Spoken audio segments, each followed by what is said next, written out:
Selection mind के video में आपका स्वागत है। आज हम बात करेंगे कोरोना के वैक्सीन के बारे में।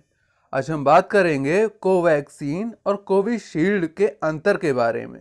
दोनों का तुलनात्मक अध्ययन भी हम करेंगे, उनके महत्वपूर्ण बिंदुओं को भी समझेंगे। कोविशील्ड के दूसरे डोज लगवाने के समय में भी परिवर्तन किया गया है, उस अपडेट के बारे में भी हम बात करेंगे। साथ ही हम यह भी देखेंगे कि कोवैक्सीन और कोविशील्ड में कौन सी वैक्सीन बेहतर है। तो आइए स्टार्ट करते हैं आज का वीडियो।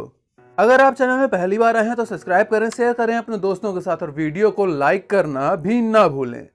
तो हम जानते हैं कोवैक्सीन या कोविशील्ड। भारत ने जनवरी में अपने कोविड टीकाकरण कार्यक्रम की शुरुआत की थी। देश में अब तक 2.5 करोड़ से ज्यादा लोगों को टीका लगाया गया है और करोड़ों डोज दूसरे देशों में भेजी गई हैं। ट्रायल के नतीजे के आधार पर 2 वैक्सीन को अप्रूवल दिया गया था। इनमें से एक है सीरम इंस्टीट्यूट ऑफ इंडिया की कोविशील्ड और दूसरी है भारत बायोटेक की कोवैक्सीन। दोनों ही टीके सेफ हैं और विश्व स्वास्थ्य संगठन के तय मानकों से ज्यादा एफिकेसी वाले हैं। कोविशील्ड और कोवैक्सीन दोनों में क्या अंतर है और कौन सी बेहतर है, आइए हम समझते हैं। दोनों वैक्सीन निर्माण की विधियां सबसे पहले हम देखते हैं। कोवैक्सीन के बारे में देखते हैं। एक इनएक्टिवेटेड वैक्सीन है, यानी किसी मृत कोरोना वायरस से बनाया गया है। इसके लिए भारत बायोटेक ने पुणे के नेशनल इंस्टीट्यूट ऑफ वायरोलॉजी में आइसोलेट किए गए कोरोना वायरस के सैंपल लेकर इसका इस्तेमाल किया है। जब यह वैक्सीन लगाई जाती है तो इम्यून सेल मृत वायरस को पहचान लेती हैं और उसके खिलाफ एंटीबॉडीज बनाने लगती हैं। वैक्सीन की 2 डोज 4 हफ्तों के अंतराल पर दी जाती है और इसे 2 डिग्री सेल्सियस से 8 डिग्री सेल्सियस के बीच स्टोर किया जाता है। अब हम देखते हैं कोविशील्ड के बारे में। इसको ऑक्सफोर्ड यूनिवर्सिटी और एस्ट्राजेनेका ने मिलकर डेवलप किया है।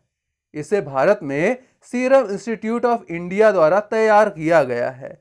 यह वैक्सीन आम सर्दी जुकाम वाले वायरस के एक कमजोर रूप से बनी है। इसे मॉडिफाइड करके एक कोरोना वायरस जैसे दिखने वाला बनाया गया है, मगर इससे बीमारी नहीं होती। जब वैक्सीन लगती है तो इम्यूनिटी सिस्टम को किसी कोरोना वायरस संक्रमण से लड़ने के लिए तैयार करती है। यह वैक्सीन 2 डोजों में 4 और 12 हफ्तों के अंतराल पर लगती है। इसे भी 2 डिग्री से 8 डिग्री के बीच स्टोर किया जाता है। अब हम देखते हैं कि कौन सी वैक्सीन ज्यादा असरदार है और ये कैसे असर करती हैं। कोवैक्सीन। भारत बायोटेक ने 3 मार्च को फेज 3 ट्रायल के नतीजे जारी किए थे। दावा था कि कोवैक्सीन ने 81% क्लिनिकल एफिकेसी दिखाई है। यह वैक्सीन ट्रायल के दौरान सेफ पाई गई थी और किसी वॉलेंटियर में सीरियस साइड इफेक्ट देखने को नहीं मिले। अब हम बात करते हैं कोविशील्ड की। ऑक्सफोर्ड और एस्ट्राजेनेका के इंटरनेशनल ट्रायल में वैक्सीन 90% तक असरदार पाई गई। इतनी एफिकेसी तब मिली जब लोगों को आधी डोज पहले और फिर फुल डोज दी गई। SII के मुताबिक वैक्सीन किसी तरह के अस्वीकार्य साइड इफेक्ट पैदा नहीं करती। अब हम जानते हैं यदि पहली डोज कोवैक्सीन की और दूसरी डोज कोविशील्ड की लें तो क्या हो। यदि पहली डोज कोविशील्ड की और दूसरी डोज कोवैक्सीन की लें तब क्या हो। अर्थात हमें एक ही कंपनी की दोनों डोज लेनी चाहिए या हम अलग अलग भी ले सकते हैं। आइए इसके बारे में विस्तार से जानते हैं। गलती से भी हमें ऐसा नहीं करना चाहिए कि अलग अलग कंपनी के वैक्सीन लें।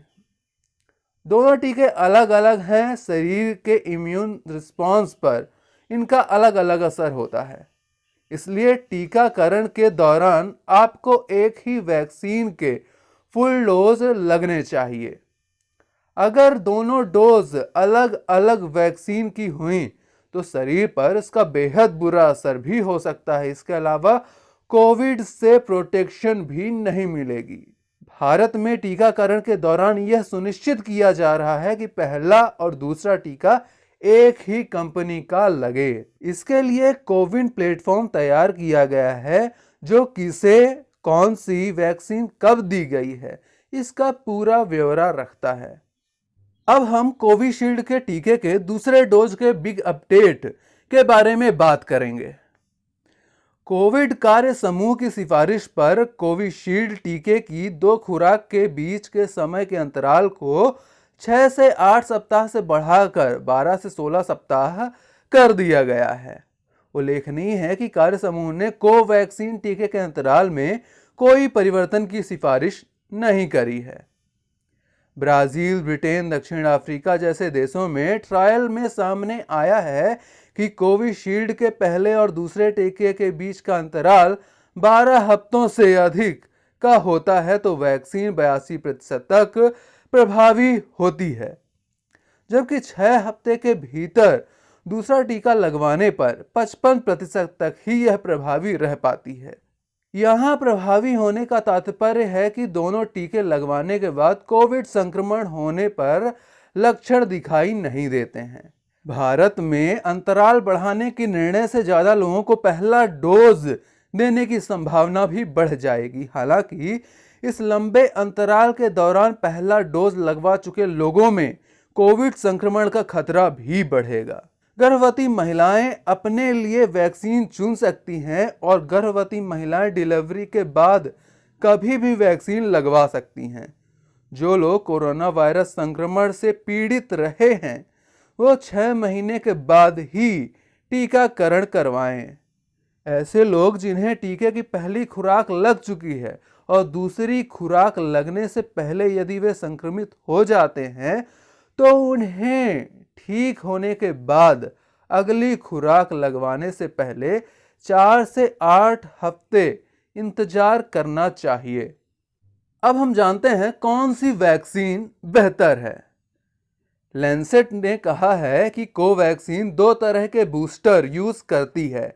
ऐसे में यह बाकी इनएक्टिवेटेड SARS-CoV-2 टीकों के मुकाबले बेहतर साबित हो सकती है। चीन की 2 कंपनियों ने इसी तरीके से टीके बनाए हैं मगर उनमें एक ही बूस्टर है।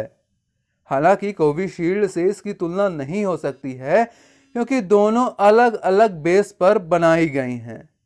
दोनों में से कौन सा टीका ज़्यादा बेहतर है इसका पता इम्यून रिस्पॉन्स पर लंबी रिसर्च के बाद ही चल पाएगा। तो साथियों, आज के वीडियो में हमने जाना कोविशील्ड और कोवैक्सीन के बारे में। हमने दोनों के उपयोग के तरीकों पर भी बात की।